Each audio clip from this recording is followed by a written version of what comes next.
আসসালামু আলাইকুম রহমতুল্লাহি ওয়া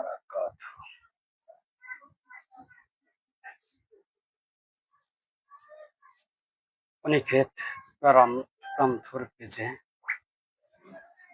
সকল অ্যাডমিন, কলা কৌশলী, কবি, সাহিত্যিক মহোদয়গণকে আমার অন্তরের অন্তঃস্থল থেকে শ্রদ্ধা নিবেদন করছি। আমি অনিকেত প্রান্তর পেজের অ্যাডমিন এবং সকল কলা কৌশলী টিম পরিচালক সকলের প্রতি আন্তরিক অভিবাদন জানাচ্ছি, কারণ তারা এমন একটি পেজের ব্যবস্থা করে দিয়েছে যে পেজের মাধ্যমে আমরা অনেক দূর দূরান্ত থেকে, বিদেশ থেকে আমরা সকলেই একত্রিত হয়ে আমাদের মনের ভাব, ভালোবাসা এবং আমাদের মনের মধ্যে যে সকল কথাগুলো, কবিতাগুলো, গানগুলো লুকিয়ে আছে, যেগুলো আমরা প্রকাশ করতে পারছি না, অনেকের প্রান্তর পেজ আমাদের সে সকল ব্যবস্থা করে দিয়েছে। এ কারণে অনিকেত প্রান্তর পেজের যারা আছে দায়িত্বরত তাদের সকলের প্রতি আমার অকৃত্রিম ভালোবাসা এবং তাদের সকলের প্রতি অভিনন্দন। তারা এমন একটি মহতি কাজের ব্যবস্থা করে দিয়েছে যা আমাদের সকলের জন্য একটি কথা বলার, কবিতা আবৃত্তি করার, গান পরিবেশনা করার একটি মাধ্যম করে দিয়েছে। এজন্য তাদের প্রতি অনেক অনেক কৃতজ্ঞতা জ্ঞাপন করছি। তো যাই হোক, আমি নিয়মিত সপ্তাহে একদিন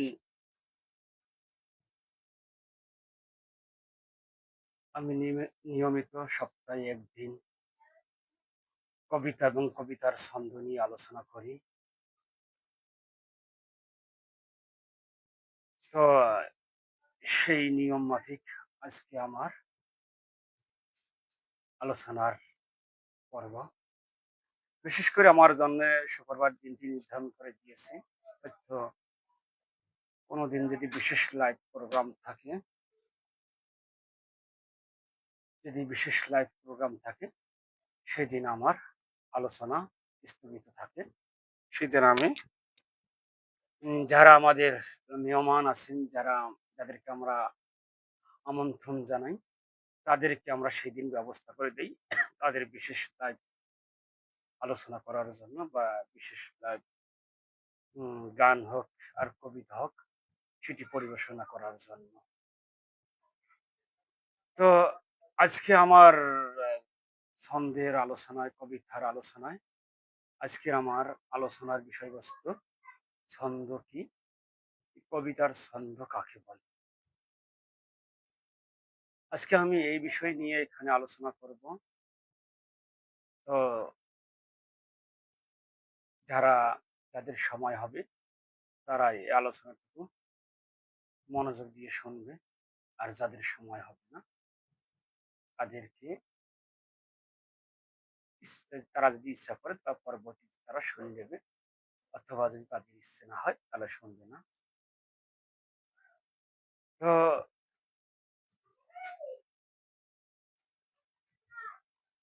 আজকের এই লাইভ প্রোগ্রামে আমি কবিতা সম্পর্কে বা কবিতার সম্পর্কে, ছন্দ কি, কবিতার ছন্দ কাকে বলে, এই বিষয় নিয়ে আজকে আমি এখানে আলোচনা করব। যদি কেউ আমার সাথে যোগাযোগ বা আমার এই লাইভটি শুনতে পারছেন, তাহলে সে অবশ্যই আমাকে মেসেজ করে জানাবেন, একটি কমেন্ট করে জানাবেন সাউন্ড ক্লিয়ার হচ্ছে কিনা, বা কথা শোনা যাচ্ছে কি যাচ্ছে না। রবিউল ভাইয়া জানি না কোথায় আছে, তিনি এই গ্রুপ পরিচালনাকারী, উনি আমাদের প্রতিষ্ঠাতা পরিচালক। তো ওনার দৃষ্টি নিবেদন করছি আহ, প্রতি শুক্রবার ন্যায় উনি আমার পাশে থাকবেন এবং সুন্দর সুন্দর অনুপ্রেরণা দিয়ে আমাকে উৎসাহিত করবেন। তো জানি না, উম, কোনো একজন ব্যক্তি কমেন্ট করে জানান যে আমার কথাগুলো শোনা যাচ্ছে কি যাচ্ছে না, আমার কথাগুলো ক্লিয়ার আছে কিনা।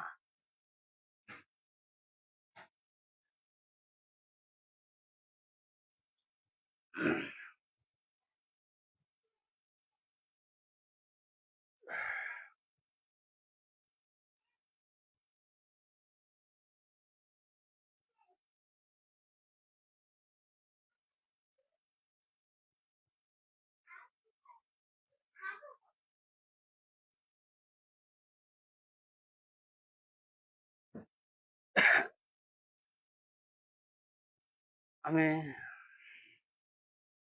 আলোচনায় চলে যাচ্ছি। আজকের আলোচনা হচ্ছে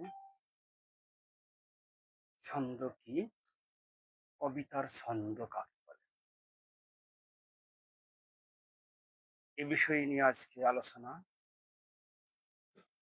এই বিষয় নিয়ে আজকে আমি এই লাইভ প্রোগ্রামে আলোচনা করব। ছন্দ কি?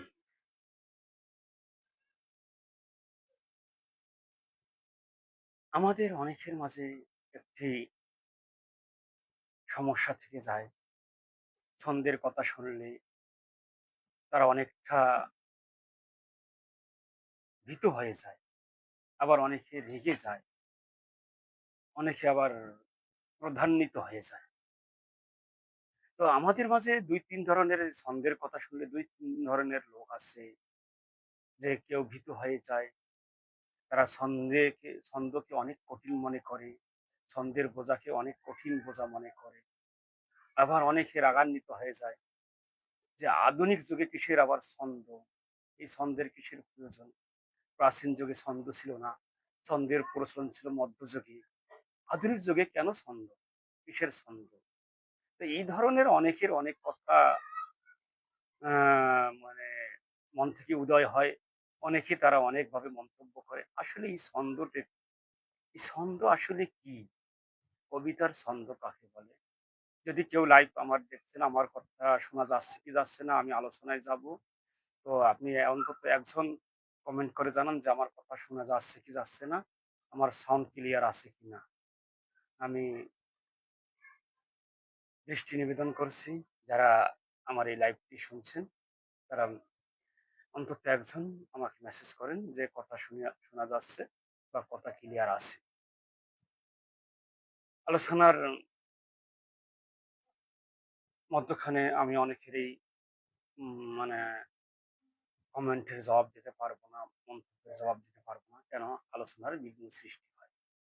এটি গানের কোনো আলোচনা নয় যে গান শেষ করে বা কেউ বলবে বা কেউ কমেন্টের উত্তর দিবে, এই ধরনের কোনো কিছু নয়।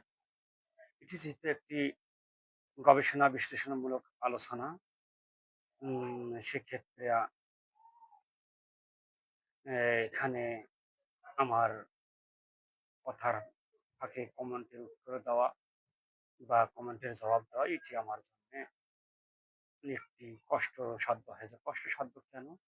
যে কথার লাইন হারিয়ে যায় বা আমি যেভাবে কথাটি গুছিয়ে নিয়ে এসেছি সে কথাগুলো উম ওয়ালাইকুম আসসালাম। রুবেল ভাইয়া, আপনি শুধু ক্লিয়ার মানে কনফার্ম করেন যে কথার সাউন্ড ক্লিয়ার যাচ্ছে কি যাচ্ছে না। অন্য পর্বের তুলনায় আজকের ক্লাসটি ইম্পোর্টেন্ট ক্লাস।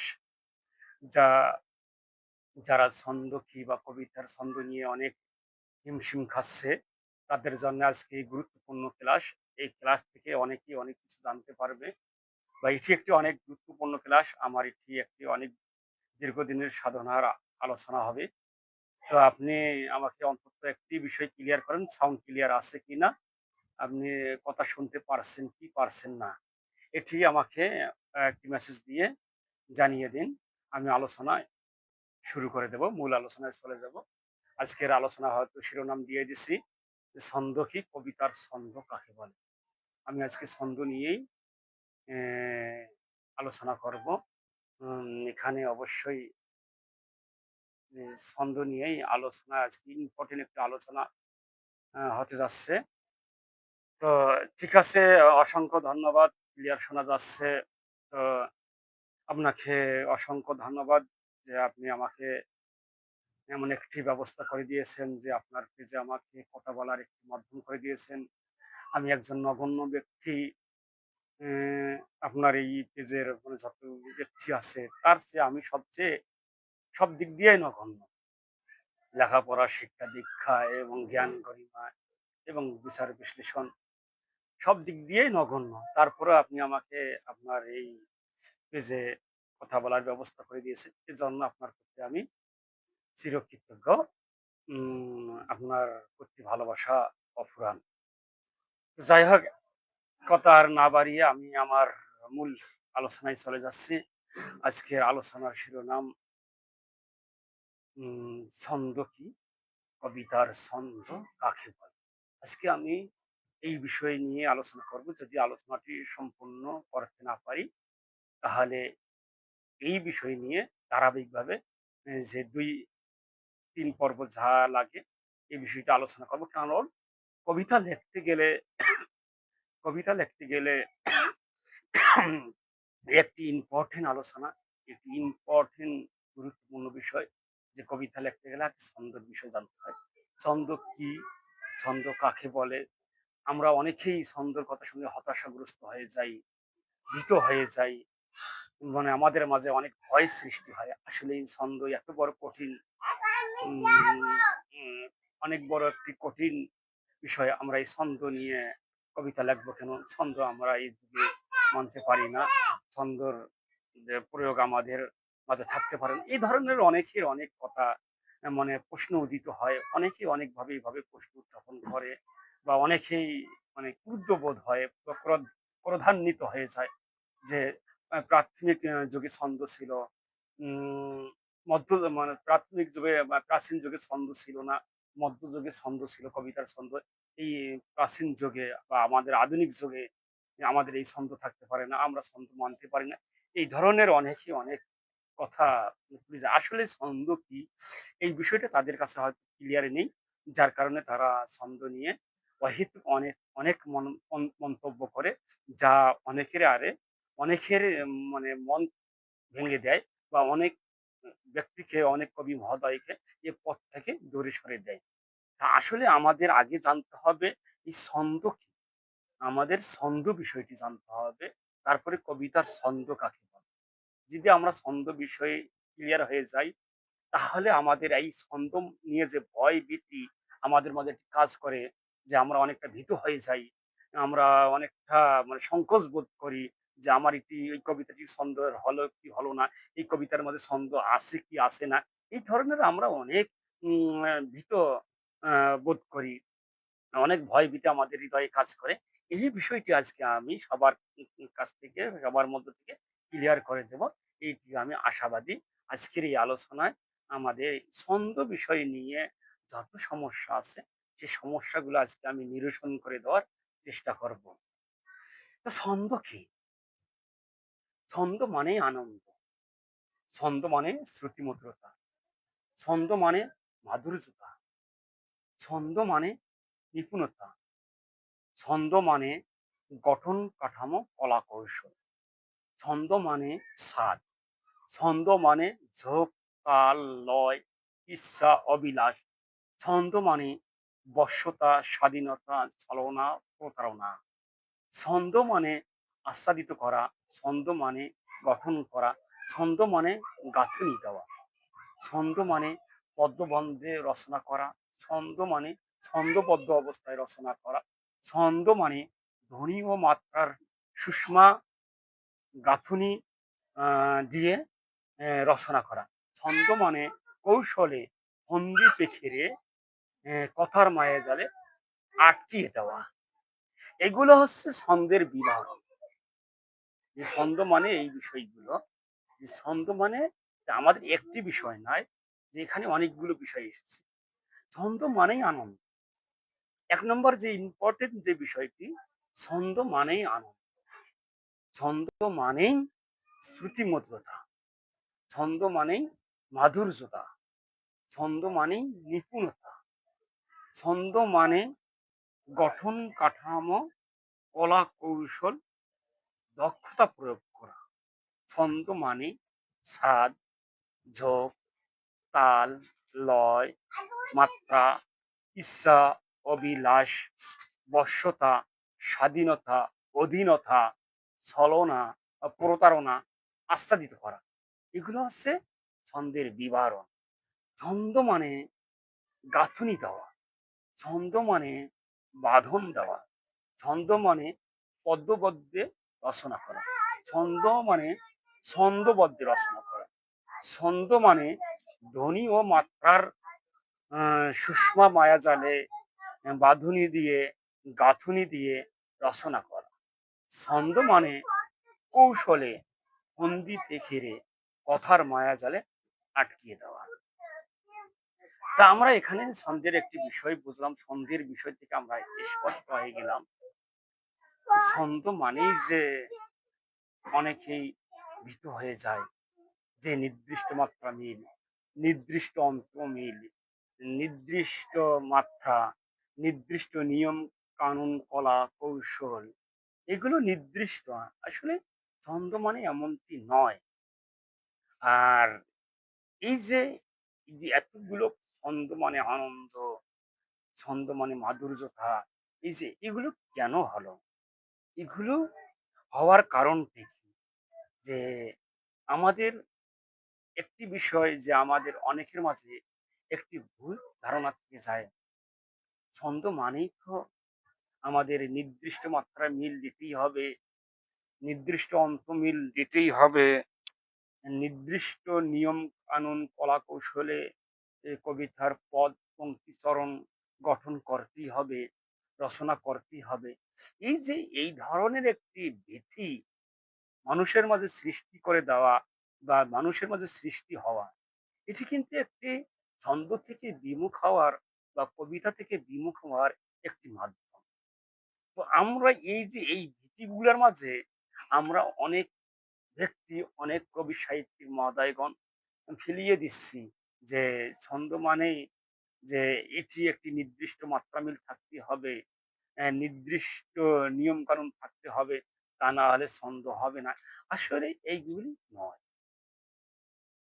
তো এই যে আমাদের যে যারা ছন্দ নিয়ে সমালোচনায় লিপ্ত আছে বা যারা এই ছন্দ নিয়ে সমালোচনা করে যে আমাদের এই আধুনিক যুগে মানে ছন্দ মারবো কেন? প্রাচীন যুগে ছন্দের প্রভাব ছিল, ছন্দের বিস্তার ছিল। আমাদের এই আধুনিক যুগে ছন্দের কেন ব্যবহার থাকে? এটি মধ্যযুগের ব্যাপার। প্রাচীন প্রাচীন যুগে যেমন ছন্দ ছিল না, মধ্যযুগে যেমন ছন্দের প্রভাব ছিল, ছন্দের মানে আদান-প্রদান হয়েছে। আমাদের এই আধুনিক যুগে ছন্দ থাকতে পারে না। আমরা এটি একটি মানে এই সময়ে এই আধুনিক যে এটি আমরা একটু রপ্ত করতে পারি না। এই ধরনের অনেক মানুষের মাঝে কথা ওঠে যে এই কথাগুলোর মাঝে আমাদের অনেক কিছু মানে কি অনেক কবি সাহিত্যিকই আমাদের এই পথ থেকে ছন্দের পথ থেকে আপনার হারিয়ে যায় বা তারা অন্যদিকে ধাবিত হয় বা তারা কবিতা চর্চা থেকে অনেকটা দূরে চলে যায়। আসলে এই যে এত কঠিন করে দেওয়া বা ছন্দকে এত নির্দিষ্ট কাঠামে বাঁধিয়ে দেওয়া, এগুলো আসলে আমাদের জন্য ঠিক নয়। যারা এই বিষয় নিয়ে এনালাইসিস করে, গবেষণা করে, তাদেরকে অবশ্যই এই পথ থেকে ফিরে আসা দরকার। কারণ ছন্দ মানেই আনন্দ।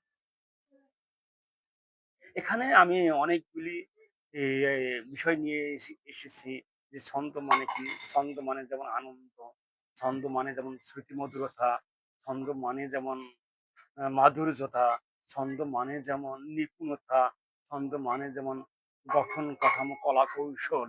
তো এই যে এগুলি কেন? এগুলো কেন ছন্দ মানে এগুলো কেন? যে এগুলি একটি বিষয় না, এটি হাজার বিষয় কেন? তো এই যে এই এই কেন বা এগুলি কেন আসতেছে এইগুলো বিষয় নিয়ে আমার এই আলোচনা আজকে পর্যালোচনা হবে যে আনন্দ ছন্দ মানে আনন্দ কেন? তো ছন্দ মানে আনন্দ কেন এই বিষয়টি মনে করেন আপনি একটি কবিতা লিখলেন। এখন সেই কবিতা আপনার কবিতা যদি কাউকে তৃপ্তি না দেয়, কাউকে যদি আনন্দিত না করে, কাউকে যদি উল্লাস না করে, কেউ যদি আপনার কবিতা পড়ে বা শুনে বা আবৃত্তি করে আনন্দ না পায়, তৃপ্তি না পায়, উল্লাস বরণ না করে, তাহলে কেউ কি আপনার এই কবিতা পড়বে? আপনার কবিতা কি কেউ আবৃত্তি করবে? অবশ্যই আপনারা উত্তর দেবেন, না।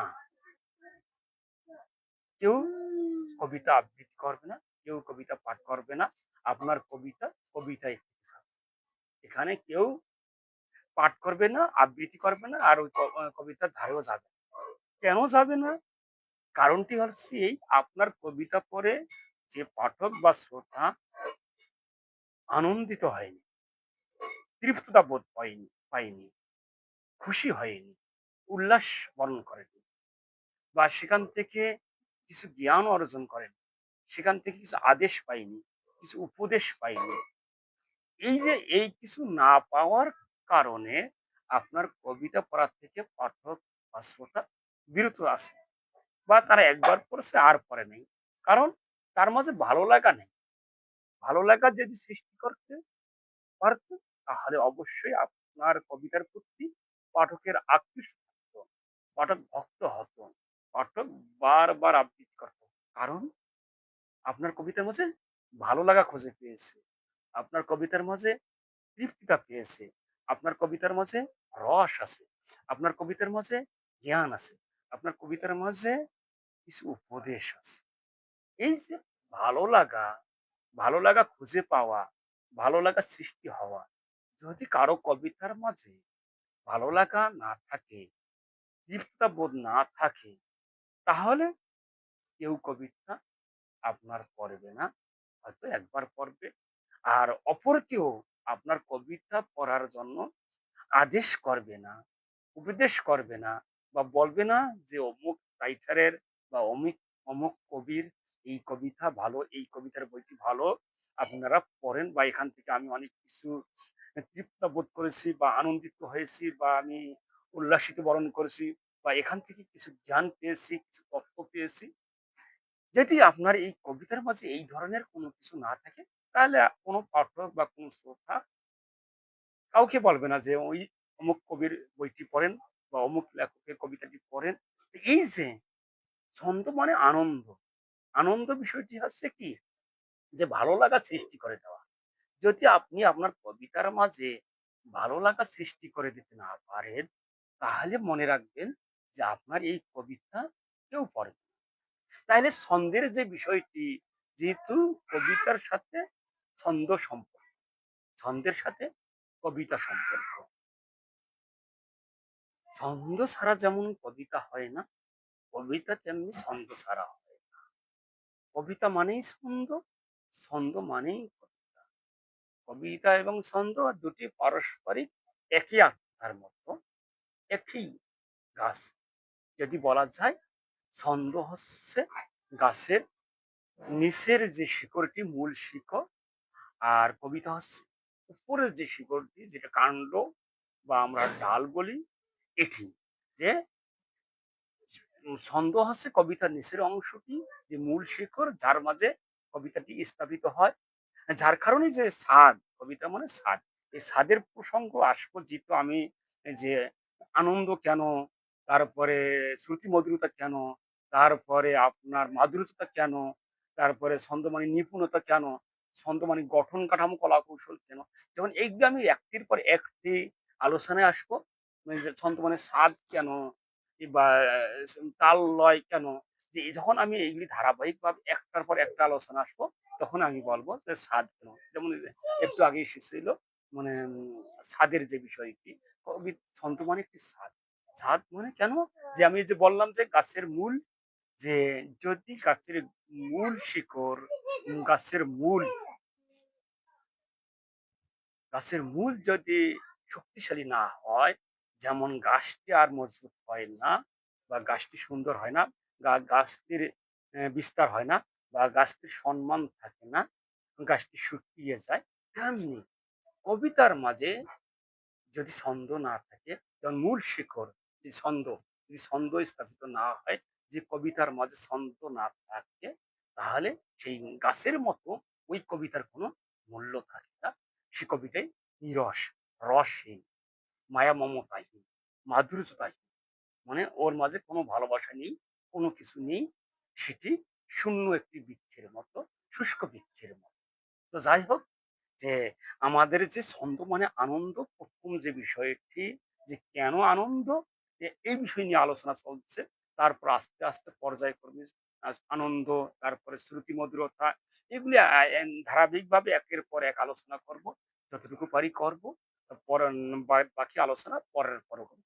ছন্দ আলোচনাটি অনেক দীর্ঘ আলোচনা। এটি ১-২ দিনের আলোচনা নয়, যে ছন্দ মানে একটি আলোচনা করলে বা ১ দিন বা ৫ মিনিটের আলোচনা, এই আলোচনা ছন্দ মানে নয়। ছন্দ মানে একটি বিস্তারিত আলোচনা, বিস্তর আলোচনা, যেটি ১, ২, ৩, ৪, ৫, ৬ ঘন্টা বা মানে একাধারে ৬ ঘন্টাও এই বিষয় নিয়ে আলোচনা করলে শেষ করা যাবে না। যে ছন্দের আলোচনা এত কঠিন বা এত গুরুত্ব বা এত দীর্ঘ আলোচনা।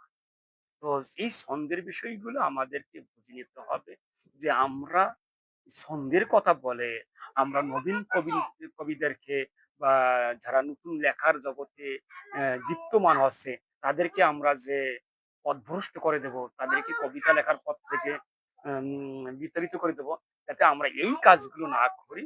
সেজন্য আমি আমার এই প্রচেষ্টা, যে আমি ছন্দের বিষয়টা আমি পরিষ্কার করে দেব, যাতে সবাই ছন্দের বিষয়টি পরিষ্কার বুঝতে পারে। তো যাই হোক, যে আলোচনা চলছিল ছন্দের ১ম বিষয়, ছন্দ মানে কেন আনন্দ? এই আনন্দ নিয়ে আলোচনা চলছিল। আনন্দ নিয়ে আলোচনা আসছে। আনন্দ নিয়ে আজকে আলোচনা মানে যতটুকু পারি এই বিষয়টি ক্লিয়ার করে দেব। যে এই যে আনন্দের কথাটি বললাম একটু আগে, যে আপনার কবিতার মাঝে, আপনার লেখার মাঝে, হ্যাঁ, আনন্দ, ভালোবাসা সকল সাহিত্যের বিষয় আছে। তো যাই হোক, আমি যেহেতু কবিতার ছন্দ নিয়ে আলোচনা করেছি, তাই এই ছন্দ নিয়েই আলোচনা করব। অন্যদিকে মা আজকে আর হাত পা মানে চোখ দেব না, বা অন্যদিকে আমি আজকে মস্তিষ্ক দেব না। ওদিকে ধারণা আজকে নিয়ে আসবো না। তো আজকে ছন্দ নিয়েই আলোচনা। এই যে আনন্দ, ছন্দ মানে কেন আনন্দ? এই আনন্দের বিষয়টি ক্লিয়ার করতে আরো কিছু আলোচনা আছে।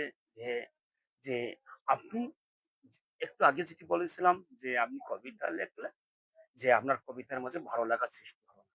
কেউ তৃপ্ততা বোধ করলো না। কেউ মানে ওখান থেকে রস খুঁজে পেল না। এখান থেকে তো ভালোবাসা খুঁজে পেল না। তাহলে এই কবিতার মাঝে কোনো মূল্য নেই। আপনার এই কবিতাটি আর কেউ আবৃত্তি করবে না বা পাঠ করবে না। কারণ মূল বিষয়টি হচ্ছে ভালো লাগা। যে ভালো লাগা সে খুঁজে পায়নি। এই যে ভালো লাগার বিষয়টি হচ্ছে কি? আনন্দ। তো আমরা আরেকটি কথায় বসি, যে এই যে ভালো লাগাটা কেন? এই যে আমাদের মাঝে যারা আছে, আমাদের অনেক ব্যক্তি বলে থাকে যে, "তোমার কথার মাঝে বা তোমার কবিতার মাঝে ছন্দ আছে।" এই কথাটি বলার কারণ কি? যে তোমার কথার মাঝে বা তোমার কবিতার মাঝে ছন্দ আছে। এই কথাটি বলার কারণ হলো, যে আপনার কথা শুনে, অথবা আপনার কবিতা পাঠ করে, অথবা আপনার কবিতা আবৃত্তি করে, অথবা আপনার কবিতা আবৃত্তি শুনে সেই ব্যক্তি খুশি হয়েছে। সেই ব্যক্তি ভালো লাগা খুঁজে পেয়েছে। সে ব্যক্তি আনন্দিত হয়েছে। এই যে ভালো লাগা খুঁজে পাওয়ার কারণে ওই ব্যক্তি আনন্দিত হয়েছে। ওই ব্যক্তি তৃপ্ততা বোধ করেছে। এই যে আনন্দিত হওয়া আর তৃপ্ততা বোধ করা, উল্লাসিত হওয়া, এই যে এই বিষয়গুলি সকলেই পরে ভালো লাগার থেকে। যার কারণেই, যে এর মূল বিষয়টি হচ্ছে ছন্দ মানে আনন্দ। ভালো লাগা মানেই আনন্দ। যদি ভালো লাগা যখনই থাকবে, তখনই সে আনন্দিত হবে, তখনই সে তৃপ্ত বোধ করবে, তখনই সে খুশি হবে। যে এই যে, আর যদি আপনার এই ধারার মাঝে, আপনার এই কথার মাঝে বা আপনার এই কবিতার মাঝে ভালো লাগা খুঁজে না পায়, তাহলে ওই ব্যক্তি আর আনন্দিত হবে না। আর ওই ব্যক্তি বলবেও না যে তোমার কথার মাঝে বা তোমার কবিতার মাঝে ছন্দ আছে। তাহলে এই যে সে কি যখন ওই ব্যক্তি বলছে তোমার কথার মাঝে বা তোমার কবিতার মাঝে ছন্দ আছে, সে কি মাত্রা গণে, গণে দেখেছে? সে কি নিয়ম-কানুন অনুসরণ করেছে? সে কি নিয়ম-কানুন মানে রচনা মানে কলা-কৌশল করে দেখেছে যে এটি সঠিক নিয়ম-কানুনের মধ্যে আছে কিনা? সঠিক মাত্রা, নির্দিষ্ট মাত্রা আছে কিনা? নির্দিষ্ট রীতি-নিয়মে আছে কিনা? সে কি এভাবে দেখেছে? সে কথা শুনে বা আবৃত্তি শোনে সে বলে ফেলেছে যে, "তোমার কথার মাঝে বা তোমার কবিতার মাঝে ছন্দ আছে।" তাহলে এখান থেকে একটি বিষয় বোঝা গেল যে, এই যে শ্রুতিমধুরতা যে মানে আপনার ছন্দের আরেকটি নাম হচ্ছে ছন্দ মানে শ্রুতিমধুরতা। যে আপনার এই কথা বলার মাঝে, আপনার এই কবিতা আবৃত্তি করার মাঝে বা কবিতা আবৃত্তি করার মাঝে সে শ্রুতিমধুরতা খুঁজে পেয়েছে। সে আনন্দতা খুঁজে পেয়েছে। সে ছন্দবদ্ধ খুঁজে পেয়েছে। যার কারণে বলেছে, "তোমার কথার মাঝে বা তোমার কবিতার মাঝে ছন্দ আছে।" যদি এই ধরনের শ্রুতিমধুরতা, আনন্দতা, মাধুর্যতা, তারপরে এই যে নিপুণতা যদি না পেত, তাহলে সে কখনো বলতো না যে তোমার কবিতার মাঝে বা তোমার কথার মাঝে ছন্দ আছে। সে কিন্তু মাত্রা গণে নাই। সে শুনেছে বা অনুধাবন করেছে যে তার কথাগুলো তার হৃদয়ে বিদ্ধ করেছে। তার কথাগুলো ওই ব্যক্তির হৃদয়ে একের পর এক মানে ছুঁয়ে গেছে। এই যে ছুঁয়ে যাওয়া বা মলিন হয়ে যাওয়া বা হৃদয়কে আনন্দিত দেওয়া এগুলি হচ্ছে একটি ছন্দ। ছন্দ মানেই নয় যে নির্দিষ্ট মাত্রা মিল। তবে হ্যাঁ, যে এটার গঠন কাঠামো করতে গিয়ে যে আমরা ২ টি ভাবে ধরে নিতে পারি। যেমন একটি হচ্ছে পদ্য ছন্দ, একটি হচ্ছে গদ্য ছন্দ। এখানে ২ টি কাঠামো আছে। এগুলি আলোচনা নিয়ে পরে আসবো। তো এখানে যে বিষয়টি হচ্ছে পদ্য ছন্দ এবং গদ্য ছন্দ। এই ক্ষেত্রে আমাদের পদ্য ছন্দের ক্ষেত্রে নির্দিষ্ট মাত্রা মিলের প্রয়োজন আছে। নির্দিষ্ট রীতি-নীতি, নিয়ম-কানুন, গঠন কাঠামোর প্রয়োজন আছে। কিন্তু গদ্য ছন্দের ক্ষেত্রে এ ধরনের কিছু প্রয়োজন নেই। তো যাই হোক ছন্দমন ছন্দ মানে আনন্দ এই বিষয় নিয়ে আলোচনা চলছে। তো এখানে উম এই আনন্দটা যে একজন ব্যক্তি যে আরো একটু বিশ্লেষণ করি যে এই আনন্দটা একজন ব্যক্তি ২ ভাবে পেতে পারে। সেটি হচ্ছে কিভাবে? একটি ব্যক্তি যে আপনার কবিতা আবৃত্তি করে আনন্দ পেয়েছে, এই আনন্দগুলো ২ টি ভাবে পেতে পারে। ২ টি বিষয় কি? ২ টি ভাবে কি? ১ নম্বর বিষয় হচ্ছে কবিতার মাঝে হাসিখুশি আনন্দ উল্লাস তৃপ্তিদায়ক। কবিতার মাঝে হাসিখুশি আনন্দদায়ক মানে তৃপ্তিদায়ক পদ পংক্তি ত্বরণের মাধ্যমে আনন্দিত হতে পারে, খুশি হতে পারে। আর একটি থাকতে পারে কবিতার মাঝে আপনার জ্ঞান, উপদেশ, আদেশ, নিষেধমূলক বার্তা থাকার কারণে আনন্দ থাকতে পারে। এখানে ২ টি বিষয় যে একটি হচ্ছে হাসিখুশি আনন্দ মানে আপনার এই এমন আপনার কবিতার পদ, পংক্তি, চরণগুলি এমনভাবে আপনি রচনা করেছেন যে কবিতার মাঝে হাসিখুশি আনন্দ আছে, তৃপ্তাবোধ আছে। যে এই আপনার তারা কবিতার চরণগুলো পঠ করে, আবৃত্তি করে, তা মানে আনন্দ মানে হাসি মানে আপনার হাসিখুশি হচ্ছে, আনন্দিত বোধ করছে, যে তৃপ্তা বোধ করছে। এটি একটি মানে এই একটি ধারা। আরেকটি ধারা আপনার কবিতা আবৃত্তি করে মানে সেই সকল ব্যক্তি জ্ঞান পাচ্ছে, উপদেশ পাচ্ছে, আ আ আদেশ নিষেধমূলক কিছু বার্তা খুঁজে পাচ্ছে। এই মাধ্যমে তারা আনন্দিত বোধ করে। তাহলে এখানে ২ টি ধারা আছে। এই শুধু আনন্দ মানে যে হাসি খুশি আনন্দ উল্লাস এটি না। এখানে মানুষ পৃথিবীর মানুষগুলো হচ্ছে ২ রকমের। আমরা পৃথিবীতে যত মানুষ আছি এই মানুষগুলি ২ রকমের বা ২ ভাবে হয়। যেমন কেউ মানে খোঁজে কোনো কবিতার মাঝে, কোনো পদ পংক্তির মাঝে বা অন্য কোনো গল্প উপন্যাসের মাঝে কেউ খোঁজে কি হাসি খুশি আনন্দ এগুলি খোঁজে যে আমি ওই কবিতা আবৃত্তি করছি, ওই কবিতার মাঝে যেন আমি তৃপ্ততা, হাসি খুশি আনন্দটা বোধ করতে পারি। এই ধরনের কিছু মানুষ আছে।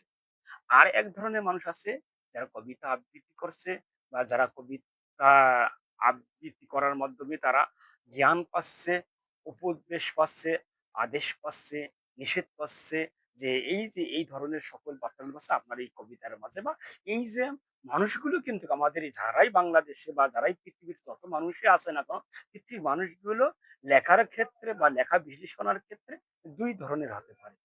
এক ধরনের যে কোনো এক পাঠ করার মাধ্যমে তারা যাতে মানে আনন্দ পায়, হাসি-খুশি, মানে এখানে যে রং তামাশা এই ধরনের জাতীয় যে তারা এর মাধ্যমে তারা আনন্দিত হয়।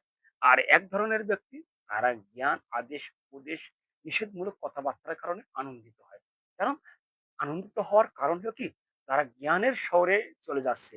আর একজন ব্যক্তি যখন মানে কোনো একটি জ্ঞান অর্জন করে, সে আনন্দিত হয়ে যায়। আপনারা অবশ্যই জানেন, বা অনেক ব্যক্তি আছে, যখন কোনো একজন ব্যক্তি জ্ঞান অর্জন করে, নতুন কিছু অর্জন করে, নতুন কিছু শিক্ষা অর্জন করে, তখন কিন্তু ওই ব্যক্তি আনন্দিত হয়, খুশি হয়। কেন? তারা নতুন কিছু জানতে পারলো, নতুন কিছু শিখতে পারলো। যে বিষয়টি তাদের জানা ছিল না। কোনো না কোনো মারফতে জানতে পারলো। এজন্য মানুষের ধারা ২ টি। মানুষ ২ টি ভাবে ভাগে বিভক্ত। মানুষ ২ ধরনের হয়ে থাকে।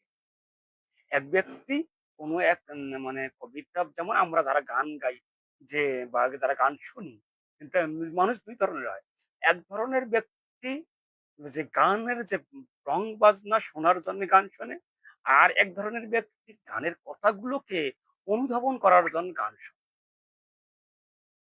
এক ধরনের ব্যক্তি কি রং বাজনা গান, মানে রং তামাশা, যে বাজনা, ঢোল তবলা, বা এই যে আপনার সুর, ছন্দ, এই ধরনের মানে অনুধাবন করার জন্য মানে গান শোনে। আর এক ধরনের ব্যক্তি গানের কথাগুলোকে অনুধাবন করার জন্যে শোনে। তো এই ২ জনের ২ ব্যক্তির ২ ধরনের মানে ২ জনের ২ টি প্রক্রিয়া। যে একজন মনে শুনতেছে আর ছাড়িয়ে দিচ্ছে। তার কাছে মুখ্যটি হচ্ছে গিয়ে রং তামাশা, আনন্দিত ভোগ করা, মানে কিছু সময়ের জন্য বিনোদন। আর আরেকজন ব্যক্তি করতেছে কি? সে গানের কথাগুলো হৃদয়ের মাঝে অনুধাবন করতেছে। সে কথাগুলো কি লিখেছে, সে কি বলছে। সে কিন্তু সুর শুনতেছে না, সে কিন্তু ছন্দ শুনতেছে না। সে কথাগুলো অনুধাবন করতেছে। তার চিন্তা চেতনা হচ্ছে কি, এই কথাগুলোর মধ্যে আমি কি উপলব্ধ করতে পারছি, বা আমার জন্য কি মেসেজ থাকছে। আর ওই ব্যক্তি সে মানে অনেক সময়ের জন্য আনন্দ ভোগ করছে। তো আমাদের এই পৃথিবীতে মানুষগুলো ২ ধরনের। ৩য় ধরনের যারা আছে তারা হচ্ছে মানে অসুস্থ মস্তিষ্কে তারা। যে তাদের চিন্তা হচ্ছে অন্যটি। যে তাদের চিন্তা হচ্ছে কি, যারা এই ধরনের মানে ওরা অসুস্থ মস্তিষ্কে, তারা এই ধরনের চিন্তা করে না। তারা ভিন্ন চিন্তা করে। তারা কোথায় মানে খারাপ বিষয়গুলি ও বিষয়গুলি বাদ। আমাদের যে পৃথিবীতে মানুষ এই জগতের বা স্বাভাবিক যে সুস্থ মনের মানুষগুলি যারা লেখাপড়া করে, বা যারা গান শোনে, বা যারা কবিতা রচনা করে, যারা কবিতা আবৃত্তি শুনে, বা যারা উপন্যাস পড়ে, বা যারা গল্প পড়ে, এই ধরনের যে মানুষগুলো আছে সুস্থ মস্তিষ্কের অধিকারী, তাদের ২ টি চেতনা থাকে। একটি চেতনা থাকে যে আমরা এখান থেকে ক্ষণিক সময়ের জন্য আনন্দ উপভোগ নিচ্ছি, বা এখান থেকে আমরা ক্ষণিক সময়ের জন্য আনন্দে মাতোয়ারা হয়ে যাচ্ছি, বা আনন্দের সাগরে হারিয়ে যাচ্ছি। আর এক ব্যক্তির চিন্তা চেতনা থাকে, আমি এখান থেকে কিছু তথ্য নেব। আমি এখান থেকে কিছু উপদেশ নেব।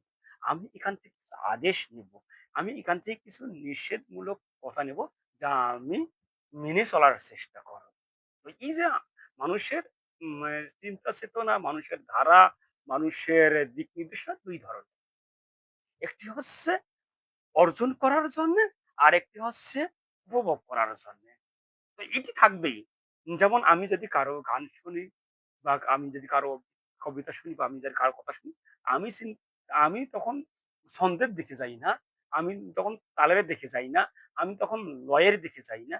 আমি তার কথাগুলো শুনি। কথাগুলোর অর্থ খুঁজে নেওয়ার চেষ্টা করি। কথাগুলোর সারমর্ম কি, আমি এটাই চিন্তা করি। কিন্তু আমার মতো তো আর সবাই না। যেমন আমার পাশে আরেক বন্ধু আছে। উনি আরে বলে যে, "ভাই তুমি কি শোনো?" "ভাই আমি গানের বাজনা শুনি।"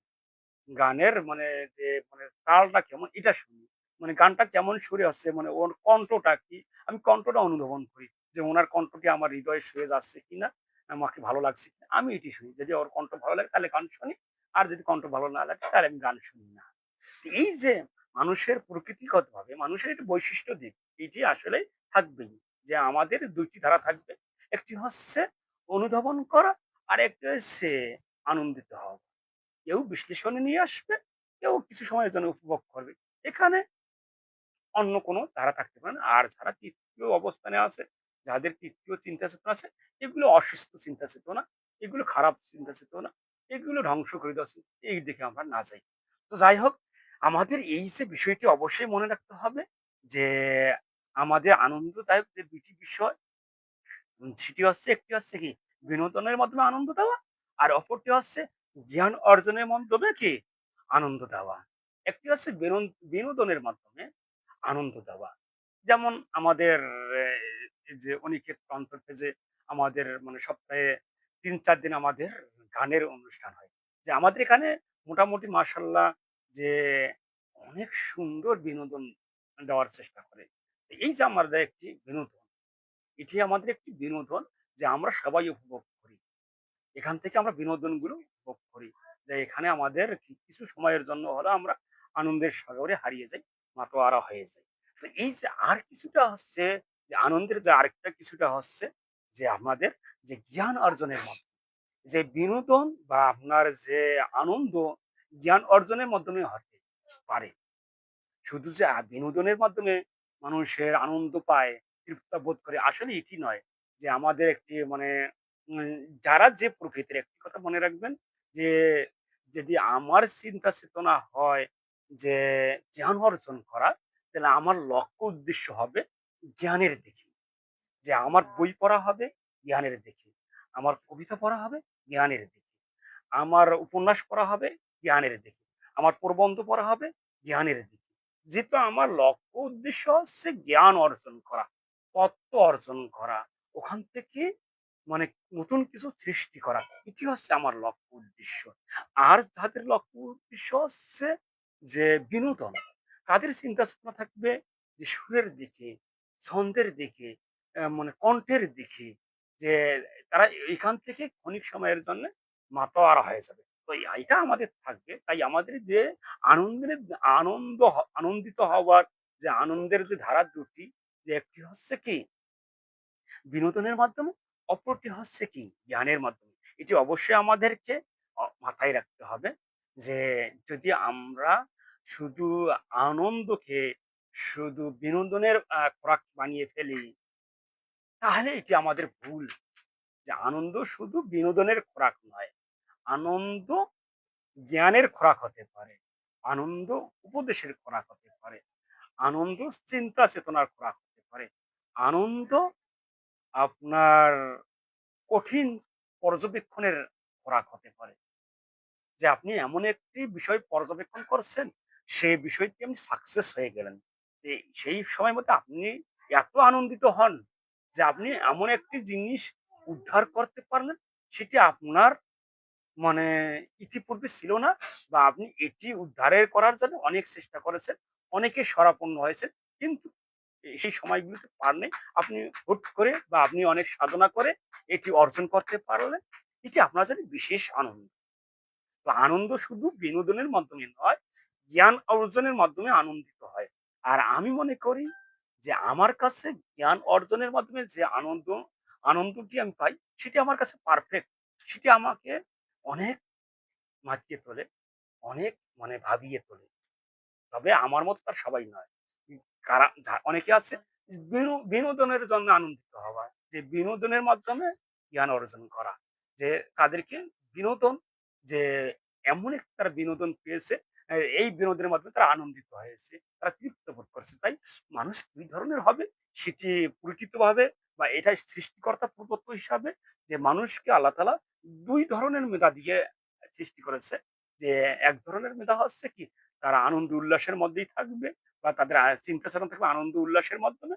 আর ২য় ধরনের থাকবে তারা চিন্তা চেতনা থাকবে জ্ঞান অর্জনের জন্যে, বা আদেশ নিষেধ বাক্যগুলো মেনে চলার জন্য। এটি উম তাই তো যে পৃথিবীতে কিছু মানুষ স্রষ্টার ইবাদত করে, তারা মানে ভালো পথে জীবনকে পরিচালিত করে। আর কিছু মানুষ স্রষ্টার ইবাদত করে না। তারা আনন্দ উল্লাসে জীবন অতিবাহিত করে। এগুলো আসলে ব্যতিক্রম। এইগুলো তবে কথার আলোচনার ক্ষেত্রে এটি আসে গেছে যে আনন্দের মুহূর্ত নিয়ে।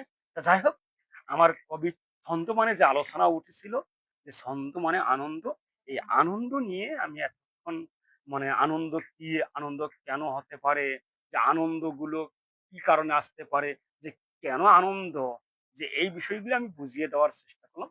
ছন্দ মানে এক নম্বর যে বিষয়, ছন্দ মানে আনন্দ। ছন্দ মানে আরেক যে পরের যে বিষয়টি, ছন্দ মানে শ্রুতিমধুরতা। এই যে এখানে কিন্তু একটি বিষয় এসেছে যে ছন্দ মানে শ্রুতিমধুরতা। শ্রুতিমধুরতা কি এখানে আপনাকে, যে শ্রুতিমধুরতা এমন একটি বিষয় যেটির শব্দগুলো আপনার, যে আপনি যাই লেখেন, আপনি যদি কবিতা লেখেন অথবা উপন্যাস লেখেন বা অথবা গল্প লেখেন, যে আপনার যে ধ্বনির পরে শব্দগুলি, যে শব্দগুলো আপনার যে কণ্ঠনালী থাকি বা বাকযন্ত্র থাকি, আপনার যে কথাগুলো বাইর হচ্ছে, যে ধ্বনিগুলো, এগুলোকে বলে ধ্বনি। যে আমাদের বাকযন্ত্র থাকি যে কথাগুলো বাইর হচ্ছে, এগুলোকে আমাদের ব্যাকরণ ভাষায় ধ্বনি বলা হয়।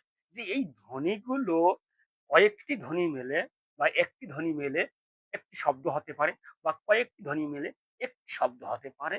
এই ধরনের যে ধ্বনিগুলো, যে মানে কিভাবে শ্রুতিমধুরতা হয়? যে আমাদের কয়েক শব্দ মেলে আমরা যে পারস্পরিক যে শব্দগুলো আমরা এমনভাবে বিন্যাস করি, এমনভাবে সাজাই, যে পারস্পরিক, যে এমনভাবে শব্দগুলো একের পর এক, যেমন দেখেন যে আমাদের যে আমাদের যেমন আমাদের জাতীয় সঙ্গীত, যে আমার সোনার বাংলা আমি তোমায় ভালোবাসি। এই যে আপনার শব্দগুলো একের পর এক পারস্পরিক যে নিপুণতা প্রকাশ পেয়েছে, গঠন কাঠামো কলাকৌশল প্রকাশ পেয়েছে। যে এই যে এটি হচ্ছে শ্রুতিমধুরতা। যে শ্রুতিমধুরতা হচ্ছে কি, কথাগুলো সুন্দর করে সাজিয়ে গুছিয়ে বলা। যে কথাগুলোর মাঝে যেন মাধুর্যতা ফুটে ওঠে। মানে আপনার কথাগুলোর মাঝে যাতে সৌন্দর্যতা ফুটে ওঠে। যে কথাগুলো যাতে সৌন্দর্যবর্ধিত হয়ে যায়। যে এই যে এটাকে বলে শ্রুতিমধুরতা।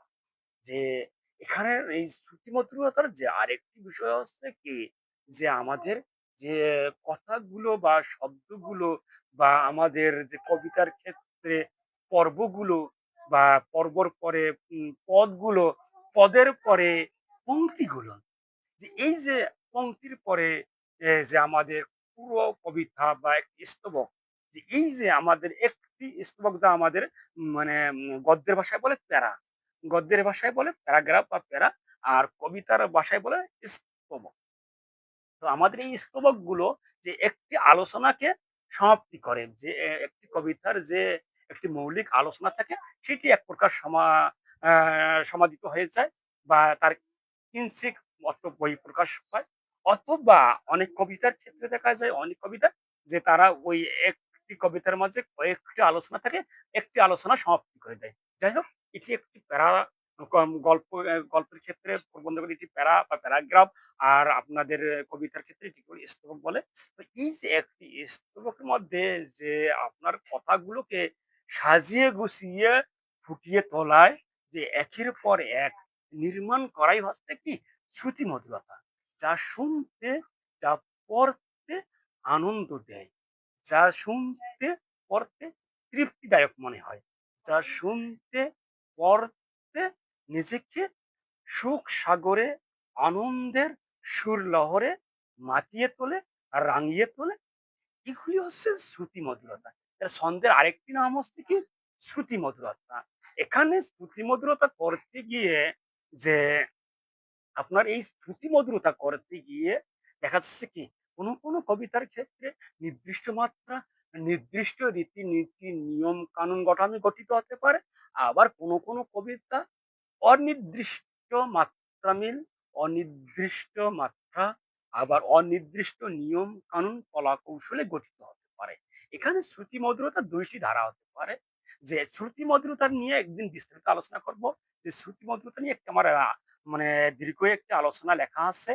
তো যেহেতু এখানে আমি ছন্দের আলোচনা নিয়ে এসেছি, আমি এখানে মূল বিষয়গুলো টাচ করতেছি। যে শ্রুতি মধুরতা কেন? ছন্দ মানে শ্রুতি মধুরতা। শ্রুতি মধুরতা হচ্ছে কি? যে কথাগুলো বা কবিতাগুলো বা কবিতার পদগুলো বা কবিতার পংক্তিগুলো বা কবিতার চরণগুলো আবৃত্তি করতে গিয়ে, পড়তে গিয়ে, যে ধারাবাহিক বিরামহীন যে স্রোতের মতো, যে আপনার কথাগুলো পরিষ্কারভাবে একের পর এক প্রকাশিত হচ্ছে।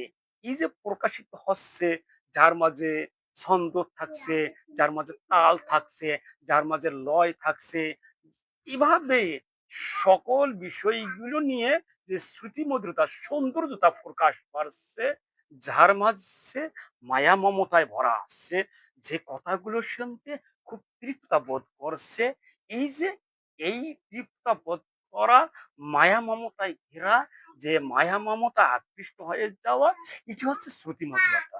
যদি আপনার এই কবিতার মাঝে শ্রুতিমধুরতা না থাকে, যদি আপনার কবিতার মাঝে পাঠ করতে গিয়ে ভালো লাগা না থাকে, যে আপনার কবিতার মাঝে ছন্দরস না থাকে, তাহলে আপনার কবিতা পড়বে না। তাই ছন্দ মানে হচ্ছে শ্রুতি মধুরতা, যে আপনার এই কবিতাকে এত সুন্দরভাবে সাজাতে হবে যে সেখানের মাঝে যাতে শ্রুতি মধুরতা থাকে, ভালো লাগা থাকে। আপনার কবিতার পংক্তি এমন ভাবে সাজাইতে হবে সেখানে মাঝে যাতে শ্রুতি মধুরতা থাকে, যেখানে ভালোবাসা থাকে। তো যাই হোক, যে কবিতার একটি বৈশিষ্ট্য, কবিতা মানে যে আনন্দ, মানে ছন্দ মানে আনন্দ, ছন্দ মানে শ্রুতি মধুরতা। শ্রুতি মধুরতা নিয়ে আরো দীর্ঘ আলোচনা আছে, সেটি পরবর্তীতে কোনো এক সময় করব। তো ছন্দ মানে আরেকটি বিষয় হচ্ছে কি, মাধুর্যতা। যখন মনে করেন আপনি একটি কবিতা লিখলেন, যে এই কবিতার মাঝে যদি আপনার মাধুর্যতা না থাকে, মায়া মমতা না থাকে, তারপরে আবেগপ্রবণ কথা না থাকে, তাহলে আপনার এই কবিতাটি কেউ আবৃত্তি করবে বা পাঠ করবে? তো এই যে ছন্দ মানে মাধুর্যতা, যে এখানে সুষমা মাধুর্যতা মণ্ডিত থাকবে, ভালোবাসা থাকবে, রং থাকবে, আলো থাকবে, জ্ঞান থাকবে, আদেশ থাকবে, উপদেশ থাকবে। এই সকল বিষয়গুলো নিয়ে একটি কবিতার মাঝে মাধুর্যতা ফুটে ওঠে, মায়া মমতা ফুটে ওঠে, মায়ার বাঁধন ফুটে ওঠে, মায়ার বন্ধন ফুটে ওঠে। একটি কবিতা মানে কি, একটি ঘর, একটি কবিতা মানে একটি গল্প, একটি কবিতা মানে একটি সংসার। কারণ একটি কবিতায় আপনার জীবনকে আলোকিত করতে পারে, আবার একটি কবিতায় আপনার জীবনকে অন্ধকার করে দিতে পারে। তো এই যে এখানে মাধুর্যতা, সবকিছু মিলিয়ে মাধুর্যতা, আপনার কথা বলার মাঝে, আপনার কবিতার মাঝে, আপনার কবিতার ভাষাগুলোর মাঝে যদি মাধুর্যতা না থাকে, সহনশীল ভাষাগুলো না থাকে, শ্রুতি মধুরতা না থাকে, তারপরে আপনার যে শব্দগুলো অর্থবোধক না থাকে, তাহলে আপনার এই কবিতাটি কেউ আবৃত্তি করবে না বা কেউ পড়বে না। তাই ছন্দ মানে হচ্ছে মাধুর্যতা। আবার আবার হচ্ছে ছন্দ মানে আরেকটি হচ্ছে নিপুণতা। যে এই যে নিপুণতার কারণটি কি? যে আমরা এখানে যে ১ম এ শুনলাম ছন্দ মানে আনন্দ, ছন্দ মানে শ্রুতি মধুরতা, ছন্দ মানে মাধুর্যতা। এই বিষয়গুলোকে একটি ধারার মধ্যে থাকে। এখানে যে শ্রুতি আনন্দ, শ্রুতি মধুরতা, তারপরে মাধুর্যতা, এগুলি একটি ধারা। মানে এই বিষয়গুলি ৩ টি বিষয়গুলি প্রায় অ্যা এর একটি মিলে এসে যায়, বা এগুলোর ক্যাটেগরি একটির মধ্যেই করা যায়। কিন্তু এই যে নিপুণতা, ছন্দ মানে নিপুণতা। এখানে একটি কি, যে নিপুণতা অর্থ কি?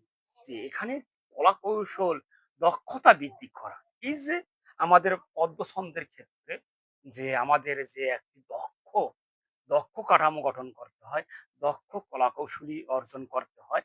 এই যে এখানে সেই নিপুণতা, এখানে কৌশলের প্রয়োগ করা, এখানে আপনার ব্যক্তিত্বে প্রকাশ করা, আপনার যে কৌশলগত দিকগুলো, যে আপনি কতটা কৌশলী, কতটা আপনি দক্ষ, ছন্দ সম্পর্কে, ছন্দ গঠন সম্পর্কে কতটা পারফেক্ট ম্যান, এটাকে আপনাকে মানে নিশ্চয়তা প্রদান করা বা এর রূপটি প্রকাশ করা। তার কারণে ছন্দ মানে আরেকটি বিষয় হচ্ছে নিপুণতা। যে এখানে আপনার দক্ষতা, দক্ষতা দেখানো হচ্ছে। নিপুণতা হচ্ছে যে দক্ষতা, কলা-কৌশলিকতা, যে অভিজ্ঞতা বৃদ্ধি করা, এই অর্থগুলো আসে। যে এখানে আপনাকে যে এই যে পদ্য ছন্দের ক্ষেত্রে যে একটি দক্ষের প্রয়োজন হয়, একটি নিপুণতার প্রয়োজন হয়, একটি নির্দিষ্ট স্টেপ বা নির্দিষ্ট ধারার প্রয়োজন হয়। এই বিষয়গুলি এই নিপুণতার মাধ্যমে আপনার দক্ষ কলা-কৌশলকে প্রকাশ করা বা এর বিনাশ করা বা এর বহিঃপ্রকাশ করাকে বলা হয় ছন্দ মানে নিপুণতা। এখানে আপনার দক্ষতার পরিচয় দেওয়া। আবার হচ্ছে ছন্দ মানে গঠন, কাঠামো, কলা-কৌশল। ছন্দের আরেকটি নিয়ম আছে যে এখানে গঠন কাঠামোর দিকে একটি নজর রাখতে হয়। যেমন গঠন কাঠামো, কলা-কৌশল যে বিষয়টি হচ্ছে কি যে আমাদের একটি নির্দিষ্ট মাত্রাও থাকতে নির্দিষ্ট নিয়মও থাকতে পারে। আমাদের একটি অনির্দিষ্ট মাত্রা থাকতে পারে, অনির্দিষ্ট নিয়মও থাকতে পারে। এই যে এর দক্ষতা, এর যে নিয়ম কানুনের একটি আমাদের নির্দিষ্ট স্টেপ থাকতে পারে, একটি অনির্দিষ্ট স্টেপ থাকতে পারে। যে একটি আমাদের নির্দিষ্ট রীতির আমি সোজা পথেই যাবো, আরেকটি বক্র পথে যাবো। আমি যাবো ঢাকা। আমাদের একটি সোজা পথ আছে, আমার একটি বক্র পথ আছে।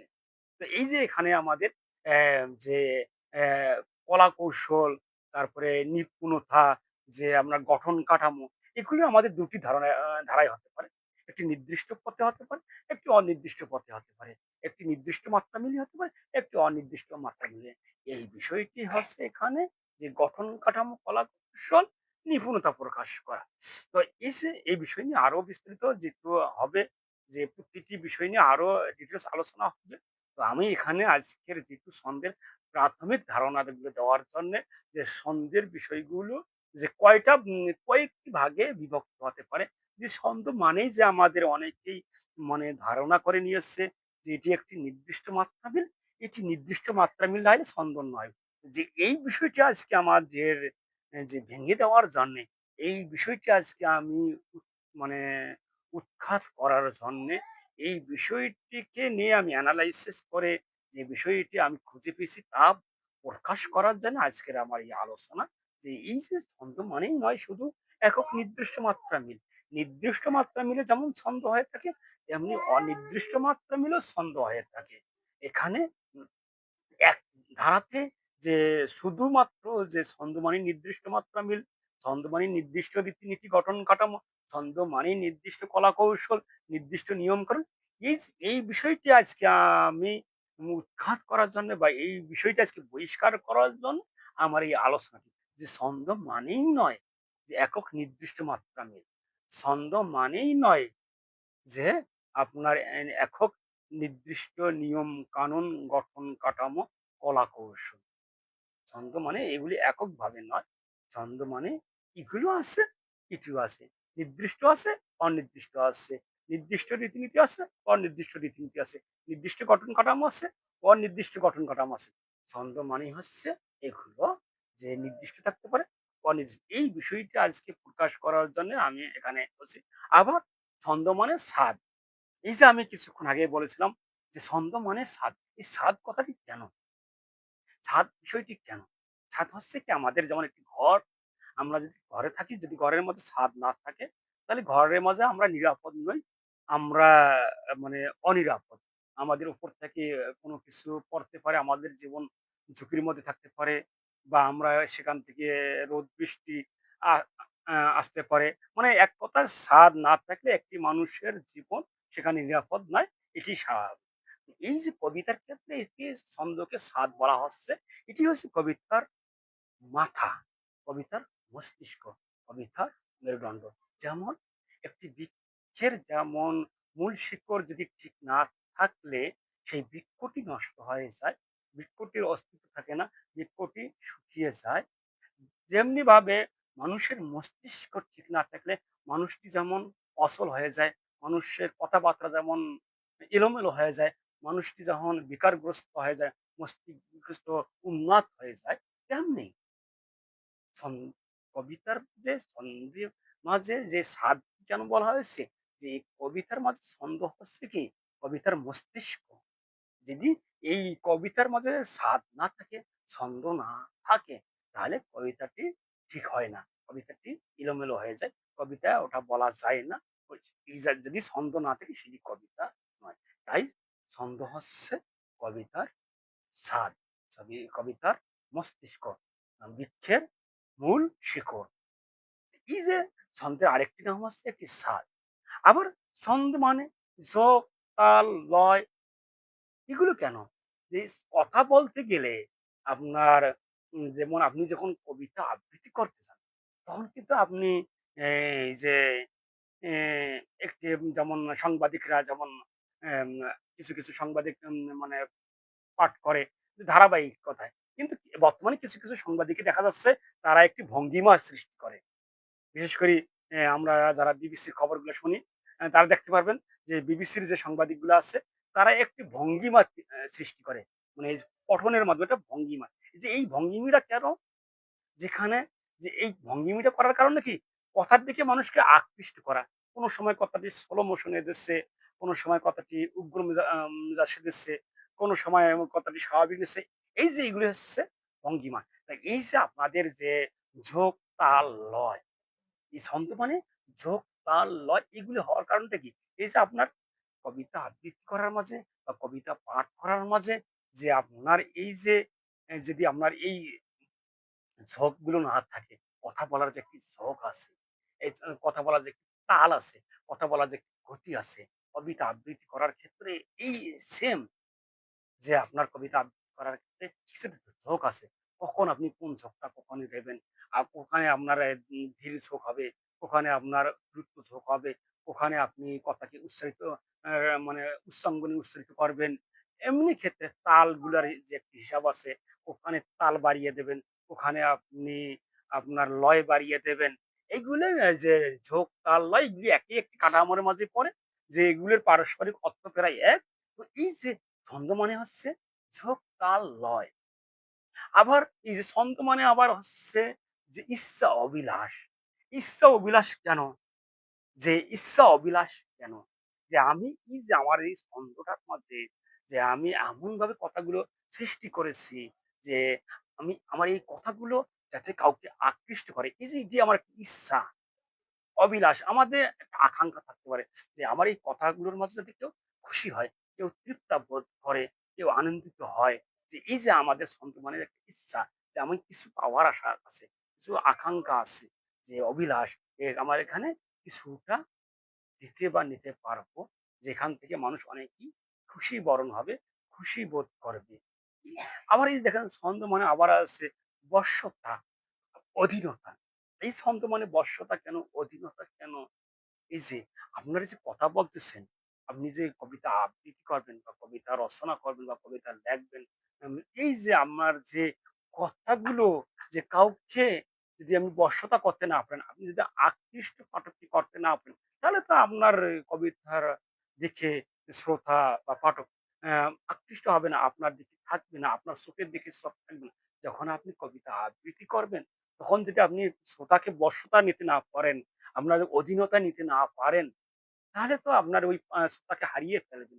তো এটা একটা আপনাকে টেকনিক যে ছন্দ মানে আরেকটি টেকনিক হচ্ছে যে বশ্যতা করা। অধীনতা মানে আপনার অধীনতায় নিয়ে আসা। যে আপনি এমনভাবে কথাগুলো বলছেন বা আবৃত্তি করছেন যে শ্রোতা আপনার বশ্যতা অটোমেটিক হয়ে গেছে। যখন আপনি তাকে বশ্যতা করতে পারবেন, যখন আপনি তাকে নিজের অধীনতায় নিয়ে আসতে পারবেন, তখনই আপনার কবিতা সার্থক। তা নাহলে আপনার কবিতা সার্থক নয়। তো এই যে ছন্দ মানে একটা হচ্ছে কি যে বশ্যতা করা, অধীনতায় নিয়ে আসা। এটি যে আপনি এমনভাবে, এমন ভঙ্গিমে কথা বলবেন বা আপনার কবিতাগুলি এমনভাবে সাজাবেন, যে পাঠক পাঠ করবে সে বশ্যতা হয়ে যাবে। সে আপনার অধীনতা হয়ে যাবে। তো এই যে ইস ছন্দ মানে আবার কিছু আছে ছলনা, প্রতারণা। এখানেও একটি বিষয় আছে। ছলনা, প্রতারণা কেন? যে ছন্দ মানে এমন একটি বিষয় যে এখানে যে ওই ছলনা বলতে কি এই ছলনা নয়। ছলনার অনেকগুলো অর্থ আছে।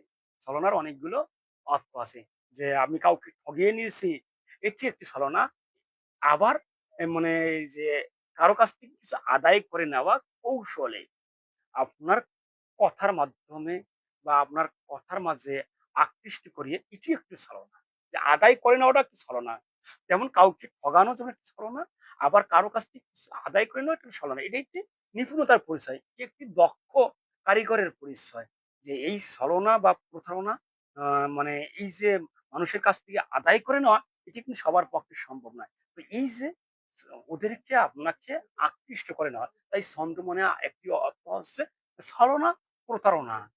আবার ছন্দ মানে আরেকটা অর্থ হচ্ছে কি গঠন করা, তারপরে গাঁথুনি দেওয়া, পদ্য গদ্যে রচনা করে। এই ধরনের অনেকগুলো যে এদের ধারাবাহিকভাবে একের পর এক আলোচনা করতে গেলে আসলে যে আমি আগেই বলেছি যে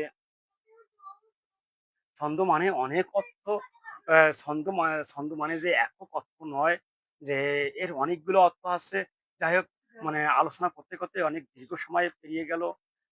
যে আসলেই যে মানে এটি তো মানে একাধারে আলোচনা ১ ঘন্টা ১.৫ ঘন্টা করলে আসলে নিজের কাছে অনেকটা খারাপ লাগে যায়। তো যাই হোক, আমি আজকে যে এই আ ছন্দ কি, কবিতার ছন্দ কাকে বলে?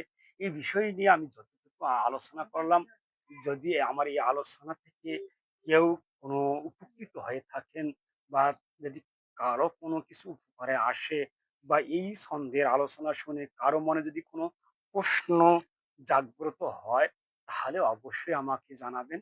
আমি এই বিষয় নিয়ে আরো বিস্তারিত আলোচনা করার চেষ্টা করব। ছন্দ বিষয় নিয়ে আরো অনেকগুলো বাকি থাকলো।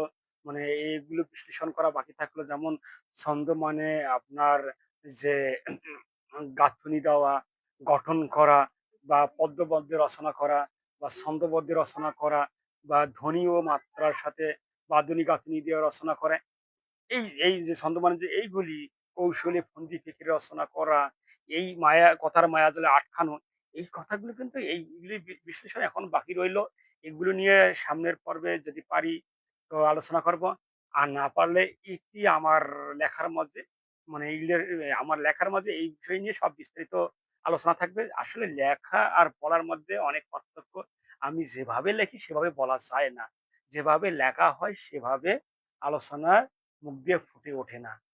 লেখার ধারাবাহিকতা একমত, বলার ধারাবাহিকতা একমত। লেখার মাঝে যেভাবে কথাগুলো গুছিয়ে লেখা যায়, বা ভাবনা নিয়ে লেখা যায়, কিন্তু কথা বলার মাঝে সেগুলো ওভাবে গুছিয়ে বলা যায় না, বা ওইভাবে ধারাবাহিকভাবে সাজানো যায় না। কারণ একটির পর একটি কথা আসে। সেই কথাগুলো যখন মুখ থেকে বাইর হয়, যেমন বন্দুকের মানে যেমন মানে প্রকাশিত হওয়া, বা বইয়ে মানে যে বাহির হয়ে গেছে, যেমন বন্দুক থেকে যা বাহির হয়ে গেছে যে গুলিটি, সেটি যেমন ফিরিয়ে নেওয়া যায় না, তেমনি যখন কথা বাইর হয়ে যায়, সে কথাগুলো আর ফিরিয়ে নেওয়া যায় না। তাই কথা বলার মাঝে অনেক ভুল হতেই পারে। সে ভুলগুলো ক্ষমার দৃষ্টিতে দেখবেন।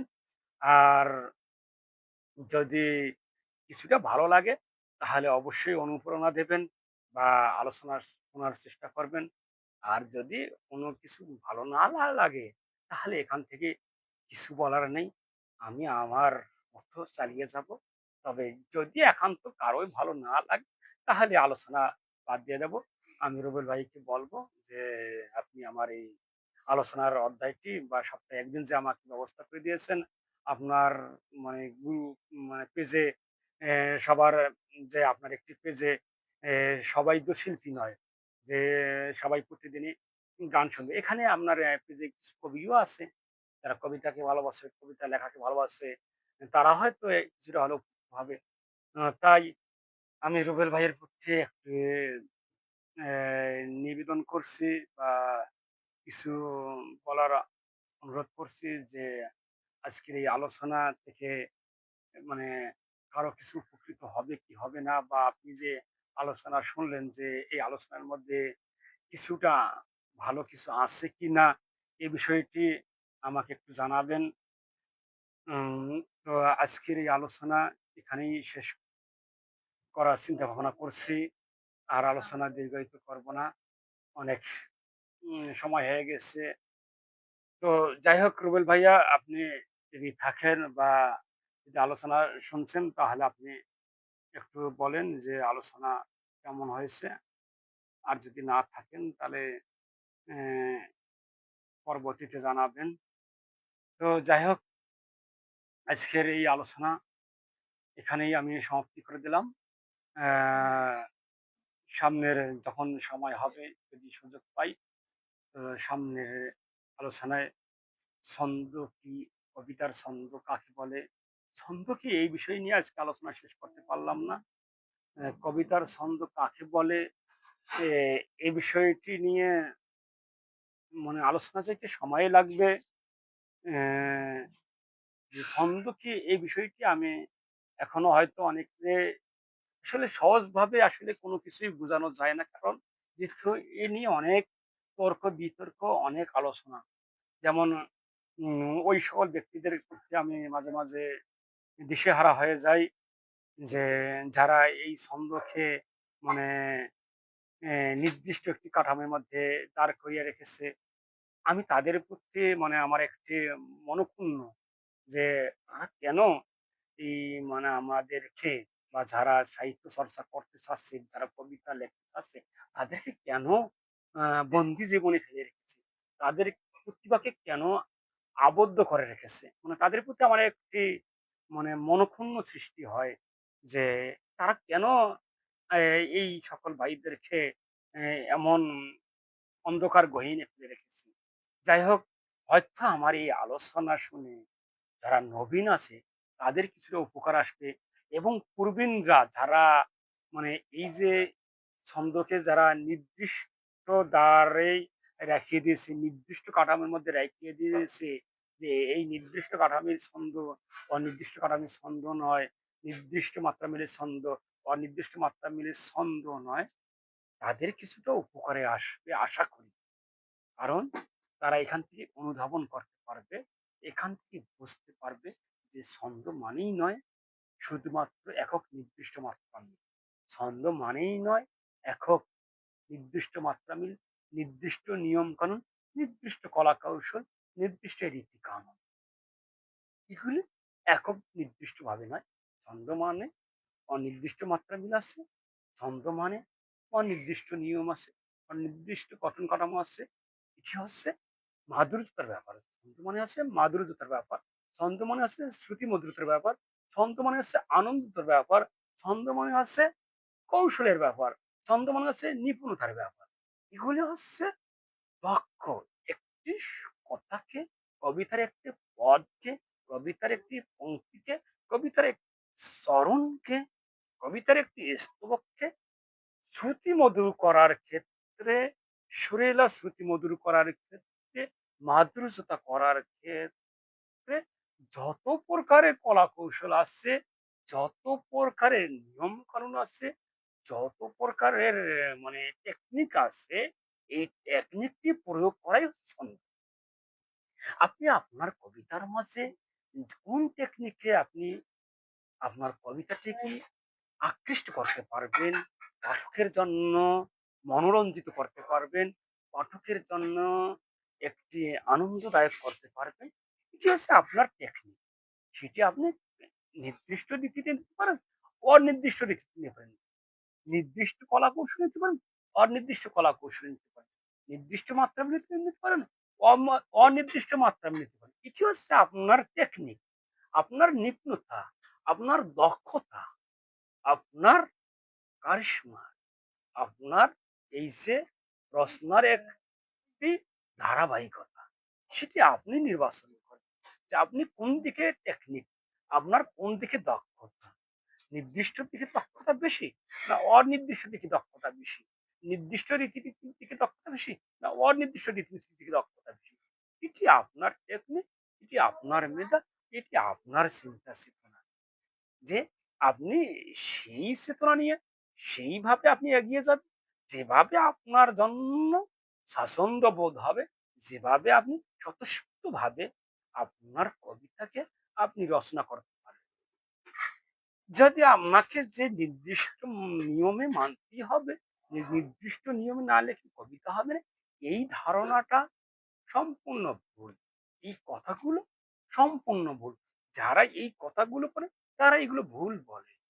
তো এই আমার আজকের এই ছন্দের আলোচনা থেকে ছন্দ কি, কবিতার ছন্দ কাকে বলে, কবিতার ছন্দ কাকে বলে, এই বিষয় নিয়ে সামনে এই তাড়াতাড়ি আলোচনা হবে। এভাবেই আলোচনা থাকবে।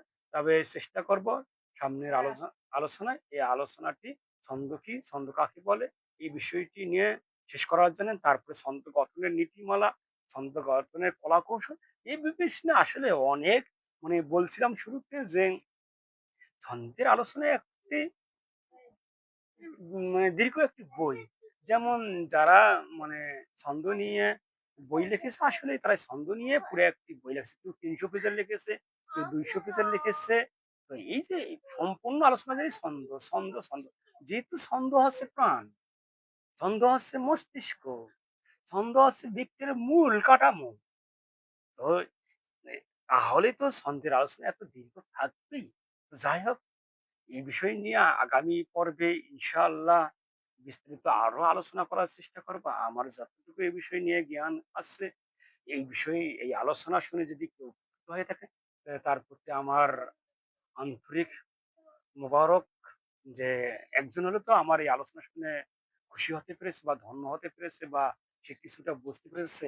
আর যদি কেউ কিছু বুঝতে না পারে, সে আমাকে বলবে যে আপনার এই আলোচনা থেকে শুনতে পারেন, আপনি আরো ভালোভাবে আলোচনা করার চেষ্টা করেন বা আপনি আরো আপনার দক্ষতা, আপনার নিপুণতা চালিয়ে যান। তাহলে আমি আরো চেষ্টা করব ভালোভাবে আলোচনা করার জন্য। আর যদি না পারি তাহলে সিলিন্ডার করে যাব। যে আমি আর এই বিষয়ে আর ভালো কিছু আলোচনা করতে পারি না। আমার এটুকুই আমার জ্ঞান আছে। আর একটি কথা মনে রাখতে হবে, কেউ কারো জ্ঞানের ঊর্ধ্বে নয়। আমি আমার জ্ঞানে যতটুকু অগ্রগামী, সেই জ্ঞান অনুযায়ী আমি আলোচনা করব। আমি যতটুকু অধ্যয়ন করেছি, এই অধ্যয়ন নিয়ে আমি আলোচনা করব। আমি কিন্তু আমার জ্ঞানের ঊর্ধ্বে যেতে পারব না। আপনার জ্ঞান আছে সুগভীর, অনেক বিশাল। আমি তো আপনার জ্ঞানের ধারে যাইতে পারব না। আমার জ্ঞান যতটুকু আছে, এই সীমিত জ্ঞান নিয়ে আমি আলোচনা করব। হয়তো এই আলোচনা কারো ভালো লাগতে পারে, আর কারো মন্দ লাগতে পারে। তো এখানে আমি আমার আলোচনা ব্যক্ত করব। বাদবাকি বিশ্লেষণ বা রেজাল্ট বা ফলাফল আপনারা দেবেন। এই আশাবাদী ব্যক্ত রেখে আজকের আলোচনা এখানেই শেষ করলাম। সবার প্রতি শুভকামনা রইল। সবার সুস্বাস্থ্য কামনা করছি। বিশেষ করে অনিকেত প্রান্তর পেজে যে সকল অ্যাডমিন আছে বা যারা এই অনিকেত প্রান্তর পেজ পরিচালনাকারী সকল কবি সাহিত্যিক শিল্পী মহোদয়গণের প্রতি আমার বিশেষ মানে বিশেষ যে একটি বলা যে বিশেষ আবেদন বা নিবেদন, এই সকল কিছুই বিষয়ে তাদের প্রতি জ্ঞাপন করছি যে তাদের কারণে আজকে এই অনিকেত দেশটি সাফল্যের দিকে এগিয়ে চলছে। আশা করা যায় আমরা এই অনিকেত নিজ প্রান্ত থেকে আমরা সামনের দিনগুলোতে আমরা সাফল্য দেখতে পাবো বা আমাদের এই অনিকেত দেশটি একটি অন্যান্য পেজের মতোই আমরা এগিয়ে নিতে পারবো। যা আমাদের এই পেজটি একদিন আমাদের উচ্চমানের কাতারে দাঁড়াবে। এই আশাবাদী আমি। অবশ্যই আমি এই আশাবাদী, চিরন্তন এই আশাবাদী। আমরা আমাদের পেজের উত্তরণ সাফল্য কামনা করছি। এই বলে আজকের আলোচনা এখানেই শেষ করে দিলাম। আমা তৌফিকি ইল্লা বিল্লাহ। আসসালামু আলাইকুম ওয়া রাহমাতুল্লাহ। সবাইকে শুভরাত্রির শুভেচ্ছা।